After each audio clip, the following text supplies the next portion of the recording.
नमस्कार मित्रों, मैं प्रोफेसर डॉक्टर दिनेश गुप्ता फिर आपका स्वागत करता हूं आज के इस महत्वपूर्ण सीरीज़ के अंदर।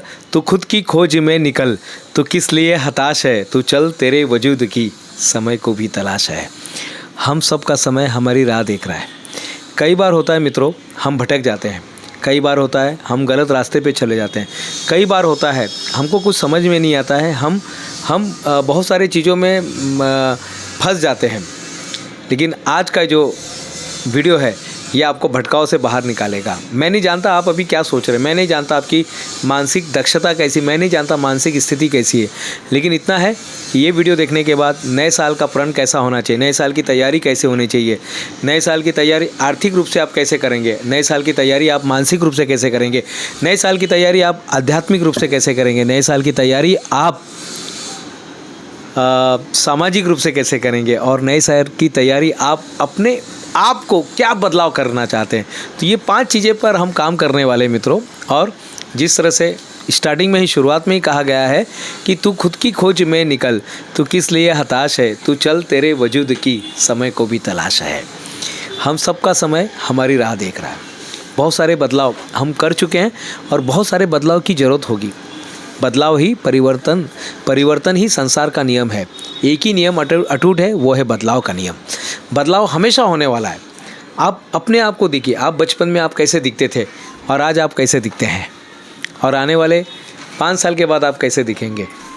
आपकी ज़िंदगी का एक लक्ष्य बनाइए मित्रों, अपना एक खुद का लक्ष्य बनाइए। और ये लक्ष्य क्या होना चाहिए कि आप क्या बनना चाहते हैं, क्या देना चाहते हैं।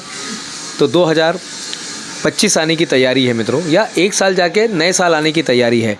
नए साल में आप अपने आप को क्या देखना चाहते हैं। क्या आप जानते हैं आपका शरीर जो है 99.99% जो है, हम सब का शरीर 99.99% क्या है, ऊर्जा है। क्या है, ऊर्जा है। और 0.0001% हम तत्व है। यानी हमारा शरीर 99.99% ऊर्जा है और 0.001% हम भिन्न है, हम तत्व है। और यही 0.001% हमको कुछ नया बनाता है। आज खुद को खोज करना है। कहाँ पर मैं बुरा महसूस करता हूँ, कहाँ पर मैं अच्छा महसूस करता हूँ, कहाँ पे मुझे चोट लगती है, कहाँ पर मुझे धन्यवाद कहने का भाव प्रकट होता है, कहाँ पर मैं रोता हूँ, कहाँ पर मैं हंसता हूँ। ये सारे चीज़ों को एनालाइज़ कीजिएगा। और आने वाले नए साल में आप क्या देखना चाहते हैं, बताइए साहब, देखिए साहब। आर्थिक रूप से हम क्या हासिल करना चाहते हैं। कई बार होता है ना, nobody plan to fail. Fail होने का प्लानिंग कोई नहीं करता अपनी ज़िंदगी में। नेहा, फेल होने का प्लानिंग कोई भी नहीं करता है, लेकिन फिर भी लोग फेल हो जाते हैं प्लानिंग करने में। तो प्लानिंग कीजिएगा, एक डायरी लीजिएगा, बढ़िया सा डायरी लीजिएगा और वो डायरी में लिखना शुरू कीजिएगा। आज से ही, नया साल भले ही 15 दिन के बाद है, लेकिन आज से लिखना शुरू कीजिएगा। पहला पॉइंट, दूसरा पॉइंट, तीसरा पॉइंट, चौथा पॉइंट, 5वां पॉइंट, 6वां पॉइंट। रोज़ आपको 5 पॉइंट लिखना है। रोज़ आपको 5 महत्वपूर्ण काम क्या करने वाले हैं वो लिखिए साहब। रोज़ का काम आपको लिखना है। रोज़ का काम रोज़, रोज़ का काम रोज़, आपको रोज़ का काम रोज़ करना है साहब। क्योंकि आज का काम कल पे ढकल के नहीं चलता है। आज का खाना हम कल नहीं खा सकते हैं, या कल का खाना आज हम नहीं खा सकते हैं। ये सिस्टम है साहब।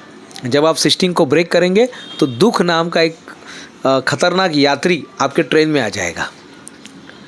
दुख नाम का खतरनाक यात्री आपके ट्रेन में आ जाएगा। एक बहुत अच्छी कहानी है अंकल जॉन की। घंटी बजती है, ध्यान रख देना ईश्वरी, घंटी बजती है, दरवाज़ा खुलता है।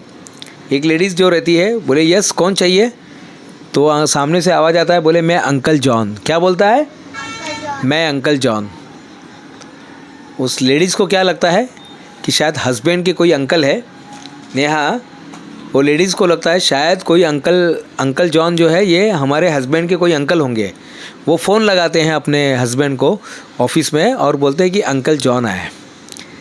अंकल जॉन का जब नाम सुनता है जब हस्बैंड, तो हस्बैंड सोचता है कि मिसेस का कोई अंकल है, मिसेस का कोई अंकल जॉन है, वो आए हुए हैं। दोनों की में गलतफहमी हो जाती है। मिसेस सोचती है हस्बैंड का अंकल जॉन है, हस्बैंड सोचती है मिसेस का अंकल जॉन है, और वो उनके घर में 3 साल तक रहता है।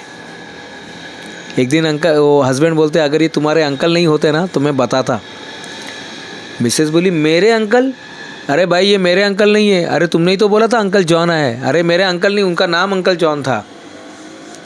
अंकल जॉन सुन लेते हैं। बोले अब मैं इस घर में नहीं रुक सकता हूँ।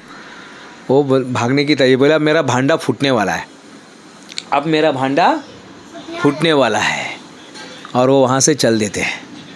मित्रों, ऐसे बहुत सारे अंकल जॉन दिमाग में बैठे हैं, बहुत सारी गलत फहमियाँ लेकर आप बैठे हुए हैं, बहुत सारी गलत बातें लेकर आप बैठे हुए हैं। हर एक के प्रति, किसी न किसी के प्रति हमने गलत बातें रखी है। आज उसको मिटा दीजिएगा। आज वो गलत बात है ना, उसको निकाल दीजिएगा।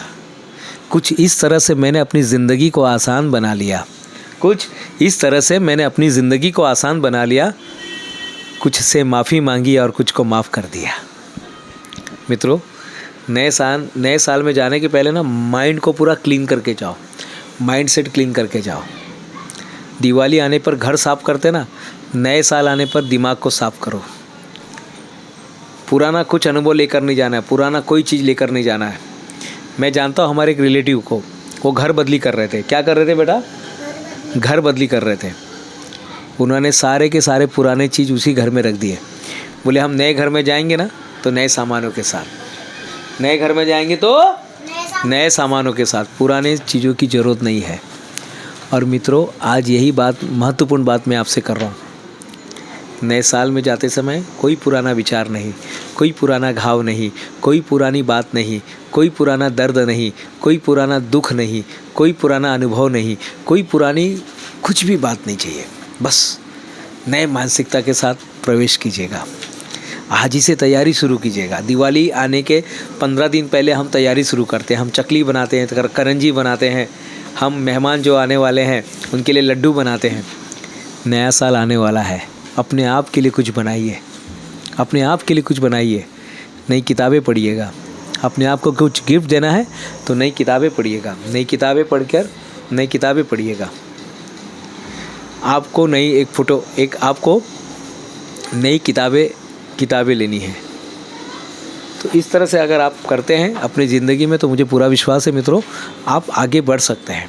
किताबें पढ़िएगा, अच्छी आदतें बनाइएगा, अच्छे ग्रुप बनाइएगा। क्या हम दे सकते हैं समाज को, सोचिएगा।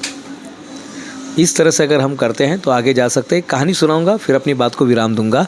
डेमोस्थनीज नाम का एक पर्सन होकर गया है। वो फैन बंद कर देंगे, पर्सन होकर गया है।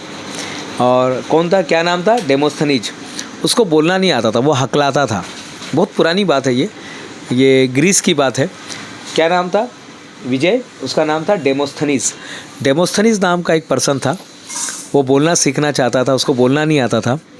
वो क्या कर दिया उसने, कुछ साल के लिए वो समाज से गायब हो गया, कुछ साल के लिए अपने गांव से गायब हो गया और एक पहाड़ पे जाके रहने लगा। उसने बाल आधा मुंडवाया था, आधा बाल निकाल दिया था और आधा बाल रखा था।